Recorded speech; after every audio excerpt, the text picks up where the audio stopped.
प्रणाम सब गोटे के। आइ हम एकटा होली गीत सुना रहल छी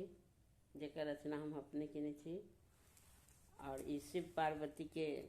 होली गीत छै। सुनू अहाँ सब, अगर नीक लागत तो लाइक कमेंट जरूर करब। बहुत बहुत धन्यवाद सब गोटे के। शिव संग में होली खेलत गौरी, शिव संग में गौरी खेलत होली, शिव संग में हो शिव संग में गौरी खेलती होली, शिव संग में खेलती होली हो, खेलती होली हो, खेलती होली हो, खेलती होली, शिव संग में गौरी खेलती होली, शिव संग में किनका के पहिरन बाघक छाला, किनका के पहिरन बाघक छाला, किनका के पहिरन पियर चुनरी हो, किनका के पहिरन पियर चुनरी, शिव संग में गौरी खेलती होली, शिव संग में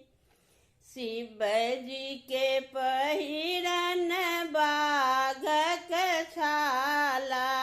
शिव जी के पहिरन बाघक छाला,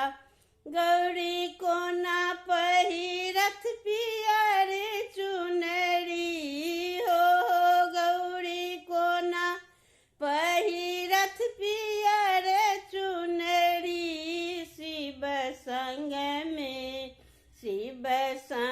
में गौरी खेलती होली, शिव संग में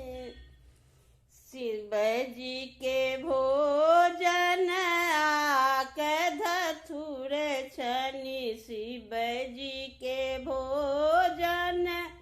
आक धतूर छनि, गौरी कोना खेती